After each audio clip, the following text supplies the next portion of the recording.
Okay, तो आज हम डिस्कस करने वाले हैं principles of community health nursing. इसका एक अलग से 8 या 10 मार्क का क्वेश्चन भी आ सकता है, क्योंकि प्रिंसिपल्स काफ़ी होते हैं, है ना।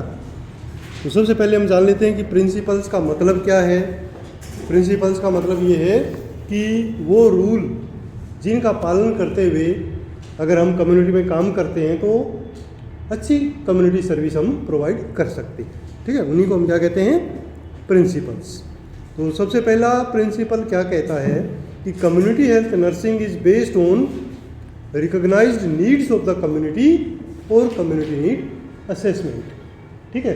तो इसका मतलब क्या हुआ कि जब हम कम्युनिटी में सर्विस देते हैं तो वो उनकी ज़रूरत के अनुसार होनी चाहिए।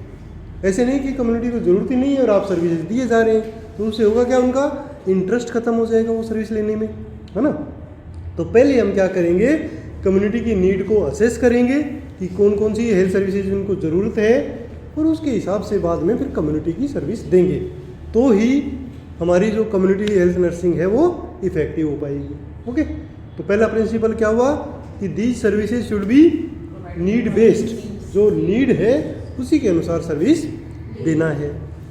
दूसरा प्रिंसिपल कहता है कि community health nursing service are available to entire community regardless of age, sex, class, caste और पॉलिटिकल एफिलिएशन। इसका मतलब क्या हुआ कि सबको समान रूप से कम्युनिटी हेल्थ सर्विसेज अवेलेबल होनी है, किसी भी टाइप का भेदभाव उसमें नहीं होना है, चाहे वो एज के बेस पे हो, चाहे वो सेक्स के बेस पे हो, चाहे वो क्लास के बेस पे हो कि कोई पैसे वाला है तो उसको अच्छी सर्विस, जो गरीब है उसको कमज़ोर सर्विस, ऐसा नहीं है ना। तो बिना किसी भेदभाव के सबको समान रूप से सर्विसेज प्रोवाइड की जाती है, तब वो जो सर्विस होगी वो क्या होगी, अच्छी होगी, इफ़ेक्टिव होगी, ठीक है। दूसरा प्रिंसिपल हो गया बिना भेदभाव के सर्विस देना। ओके, तीसरा प्रिंसिपल है कि community health nursing considers family as a unit, ठीक है। जब भी हम कम्युनिटी सर्विस देते हैं तो मैंने आपको डिफरेंस बताया ना पहले क्लास में कि जब हम हॉस्पिटल में सर्विस देते हैं तो हमारे जो क्लाइंट होता है वो एक इंडिविजुअल होता है, बट जब हम कम्युनिटी में सर्विस देते हैं तो हमारा जो फोकस होता है वो एंटायर फैमिली पे होता है, कि पूरे परिवार पे होता है ना। Its level of functioning is influenced by the degree to which it can deal with its own problems, ठीक है। तो ये जो सर्विसेज दे रहे हैं उसका इफ़ेक्टिवनेस किस पे डिपेंड करता है कि वो जो फैमिली मेम्बर है, सारे के सारे परिवार वाले, वो कैसे अपनी जो प्रॉब्लम को आइडेंटिफाई कर पाते हैं और एक दूसरे की हेल्प कर पाते हैं, ठीक है ना। जितना कोऑपरेटिव फैमिली होगी उतना ही एक इंडिविजुअल व्यक्ति बीमारी के प्रभाव से कम प्रभावित होगा और जल्दी ठीक भी हो जाएगा, ठीक है।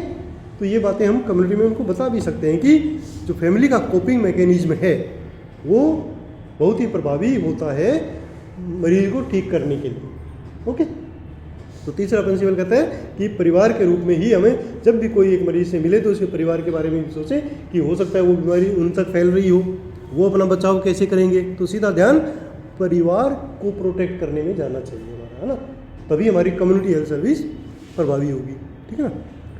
नेक्स्ट प्रिंसिपल कहता है respect for the values, customs and beliefs of the client contribute to effectiveness of care of the client, कि यदि जो भी व्यक्ति है, जो भी परिवार है, उनके जो भी कस्टम्स हैं, उनके जो रीति रिवाज हैं, उनको यदि आप सम्मान देंगे तो आपकी सर्विसेज प्रभावित होंगी। कैसे कि जैसे किसी का रीति रिवाज को हमने जाके अगर वैसे कह दिया कि ये गलत है, तुम लोगों को ऐसा नहीं करना चाहिए, जबकि वो उनके जड़ों से बसा हुआ है, तो वो क्या है कि थोड़ा सा अपने को इग्नोर करने की कोशिश करेंगे।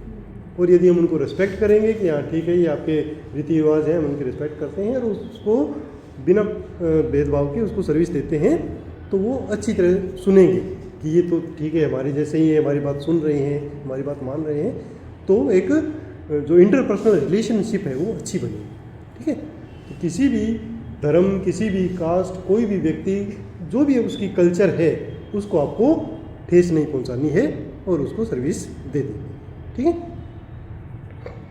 नेक्स्ट आता है प्रिंसिपल की community health nursing integrated health education and counselling as a vital tool to improve people's health and prevention of illness, ठीक है ना। ये कम्युनिटी हेल्थ का जो प्रिंसिपल है वो हमें ये बता रहा है कि कम्युनिटी हेल्थ बेस्ड है 2 चीज़ों पर मेनली, ठीक है। किन किन चीज़ों पे? कि एक तो हेल्थ एजुकेशन और एक काउंसलिंग, कि आपको कोई दवाई की ज़रूरत नहीं है, कोई इंजेक्शन की ज़रूरत नहीं है, बस आप अपने जो नॉलेज है उसको लेकर कम्युनिटी पीपल के पास जाइए और उनको अवेयर कीजिए, हेल्थ एजुकेशन दीजिए, ठीक है। क्योंकि जो अवेयर पीपल होंगे वो they can prevent there illness very easily. अगर किसी को पता ही नहीं है कि डेंगू से कैसे बचना है, कैसे वो फैलता है, तो नहीं बच पाएगा। बट यदि आपने उसको समझा दिया, हेल्थ एजुकेशन दे दी डेंगू के बारे में, तो वो अपना बचाव कर सकते हैं, ठीक है। तो ये प्रिंसिपल जो है वो ये कहता है कि सिर्फ हेल्थ एजुकेशन के द्वारा ही, सिर्फ काउंसलिंग के द्वारा ही आप बहुत अच्छी सर्विस सोसाइटी की कर सकते हैं, ठीक है ना। नेक्स्ट प्रिंसिपल क्या कहता है कि collaborative work relationship with coworkers and the members of health team facilitate accomplishment of the goals of community health nursing, ठीक है ना। कि जो हमारे कम्युनिटी हेल्थ नर्सिंग के गोल हैं वो हम कब इफेक्टिवली प्राप्त कर पाएंगे? जब हम कोलैबोरेट करेंगे, मतलब सबसे मिलजुल कर चलेंगे, एक दूसरे का सहयोग लेके चलेंगे। स्पेशली जो हमारी हेल्थ टीम है, हमारे डॉक्टर हैं, हमारे जो दूसरे हेल्थ टेक्नीशियंस वगैरह हैं, वो सब मिल के बातचीत करके अगर हम काम करेंगे, आपस में कोई झगड़ा वगैरह नहीं होगा, तो वो जो टीम मजबूत होगी और इफेक्टिवली सर्विसेज दे पाएगी, ठीक है। तो ये भी एक प्रिंसिपल है कि जब भी आप काम करते हैं कम्युनिटी में, पूरी टीम के साथ सामंजस्य स्थापित करके काम करें, ओके। सिर्फ अपनी टीम के साथ ही नहीं, इवन जब आप कम्युनिटी में काम करते हैं तो कम्युनिटी में कम्युनिटी लीडर्स भी आते हैं। वहाँ गाँव में या सोसाइटी में टीचर्स आते हैं, पढ़े लिखे लोग जो ग्रुप के लीडर हैं, सरपंच हैं, पंचायत हैं, उनके साथ मिलके भी आपको कोलैबोरेट करना है, सामंजस्य स्थापित करके काम करना है, ठीक है। नेक्स्ट प्रिंसिपल कहता है कि जो recipient of health care should participate in planning of the health services for their own health which is known as community participation. तो हमारी जो हेल्थ सर्विस का रेसिपिएंट है वो कौन है? बेनिफिशियरी कौन है? हमारा कम्युनिटी के लोग, है ना। तो वो जो लोग हैं उनको प्लानिंग में भी हमें पार्टिसिपेट करवाना चाहिए, ठीक है ना। कोई भी हम प्लान करते हैं सर्विसेज, कोई कैंप वगैरह प्लान करें या हमारे क्लिनिक प्लान करें, तो कम्युनिटी के जो लोग हैं उनसे बातचीत करें, उनको शामिल करें कि किस टाइप की, किस जगह, किस टाइम आपको ये सर्विस चाहिए, ठीक है। तो इस सिस्टम को हम कहते हैं कम्युनिटी पार्टिसिपेशन। तो जब कम्युनिटी का पार्टिसिपेशन होता है तो वो लोग सर्विसेज को इफेक्टिवली ग्रैंड करते हैं, रिसीव करते हैं, ओके। तो इसी कम्युनिटी पार्टिसिपेशन का ये एक बहुत महत्वपूर्ण रोल आशा वर्कर है, क्योंकि आशा वर्कर उसी कम्युनिटी से है। तो इवन हम उससे भी अगर बातचीत करके प्लान करते हैं तो वो आगे अपनी कम्युनिटी में जाके पूछ लेगी और फिर हमें फीडबैक दे देगी। तो इस बार प्लान करके ही हमें हमारे जो कैंप्स हैं या कोई हेल्थ टॉक्स हैं वो आयोजित करनी चाहिए, ठीक है। नेक्स्ट प्रिंसिपल क्या कहता है कि periodic and continuing evaluation provides the mean for assessing the degree to which community health nursing goals and objectives are attain. कि जो हमने ऑब्जेक्टिव्स रखे थे सर्विस देने के, वो हमें प्राप्त हुए या नहीं हुए, have we attained the goals, कैसे पता करेंगे?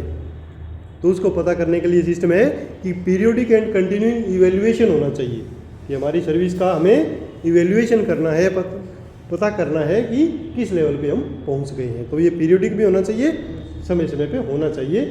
तो किसी भी तरीके से हम अपनी सर्विस को इवेल्युएट कर सकते हैं। जैसे मान लो हम वैक्सीनेशन का हमने कोई कार्यक्रम करना है, किया है, और उसको इवेल्युएट करना है, तो क्या करना पड़ेगा कि आशा को बोल देंगे कि एक बार पता करो इस एरिया में कितना % इम्यूनाइजेशन हुआ है। अगर 100% है तो हमारी अच्छा इवेल्युएशन हो गया कि हमने पता लगा लिया कि हमारी सर्विसेज इफेक्टिव हैं। बट कम है तो फिर पता लग जाएगा कि कम है। तो ये सिस्टम क्या कहलाता है? इवेल्युएट करना, पता लगाना कि हम कितने पानी में हैं, ठीक है ना। तो ये समय समय पर होते रहना चाहिए, ओके। चाहे हम खुद करें या हमारे सुपरवाइजर्स करें, कोई भी कर सकता है ना। नेक्स्ट प्रिंसिपल कहता है कि utilisation of indigenous and existing community resources maximising the services and efforts of community health nurse. जब हम कम्युनिटी में काम करते हैं तो हमें बहुत सारे जो इंडिजिनस जो हीलर्स हैं, जैसे कोई आयुर्वेदा का डॉक्टर हुआ, कोई RMP हुआ, कोई वहाँ पर मेडिकल स्टोर वाला है, ठीक है ना, कोई मालिश वाला है, तो ये लोग भी वहाँ पर मिलेंगे हमें। तो उनके साथ हमें, वो हमारे दुश्मन नहीं है, उनको अपने को कम्पिटिटर नहीं समझना, उनको साथ लेके काम करेंगे। उनको जो प्रॉब्लम आ रही है हम उनको एडवाइस दे सकते हैं।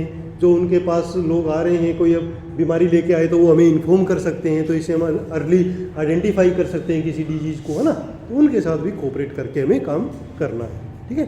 तो ये प्रिंसिपल कहता है कि सबके साथ मिल के काम करो और उनकी जो नॉलेज है उसको भी हमारे यूज़ करना है हमें, है ना। नेक्स्ट प्रिंसिपल कहता है कि supervision of nursing service by qualified community health nursing personnel provide guidance and direction of the work to be done. एक सुपरविजन का इसमें पुट होना चाहिए। अगर मान लो सुपरविजन का मतलब क्या है कि कोई सुपरवाइज करे आपको, ठीक है ना, कोई आपको चेक करे, तो वो हमेशा चलते रहना चाहिए। अगर मान लो किसी को ये हो कि हमारी चेकिंग ही नहीं है तो क्या होगा, काम नहीं होगा, है ना। अगर आपको ये हो जाए कि हम आपको देखेंगे नहीं, अटेंडेंस नहीं लेंगे, तो आप आए इधर उधर देखा चले गए, है ना। तो चेकिंग ज़रूरी है ना, हर लेवल पे चेकिंग ज़रूरी है। चाहे वो आशा है तो आशा को सुपरवाइज एएनएम करे, एएनएम है तो उसको सुपरवाइज एलएचवी करे, एलएचवी है तो उसको सुपरवाइज जो पब्लिक हेल्थ नर्स या जो डॉक्टर हैं वो करें। तो इस प्रकार एक सुपरविजन का सिस्टम बने रहना चाहिए। अगर वो होगा तो आपकी कम्युनिटी हेल्थ सर्विस प्रभावी होंगी, ठीक है। नेक्स्ट है कंटिन्यूइंग स्टाफ एजुकेशन। ये भी समय समय पर होना चाहिए। इफेक्टिव सर्विस के लिए स्टाफ की एजुकेशन जो ऑन जॉब है वो ट्रेनिंग होनी चाहिए। जैसे आप लोग आए हैं ट्रेनिंग के लिए, इतने सालों से जॉब कर रहे हैं, पर अब आपको स्पेशल ट्रेनिंग के लिए भेजा गया है, तो ये भी सबके लिए ज़रूरी है, होना चाहिए। क्योंकि इससे क्या होगा कि एक इफेक्टिवनेस आएगी, नई चीज़ें सीखने को मिलेंगी और एक प्रकार से रिफ्रेशमेंट हो जाएगा आपका पूरा स्टाइल काम करने का, है ना। तो वो भी समय समय पर होगा, तो उससे क्या होगा, आप अपनी सर्विसेज को अपग्रेड कर पाएंगे और अच्छी तरह आपकी सर्विस जो होंगी वो इफेक्टिव हो जाएंगी। नेक्स्ट है accurate recording and reporting of the services is the basis for evaluation of the progress of planned programme and activities and as a guide for future option, ठीक है। ये आप सबको पता ही है कि हम चाहे काम कितना ही करें, उसकी रिकॉर्डिंग एंड रिपोर्टिंग जरूरी है, ठीक है ना।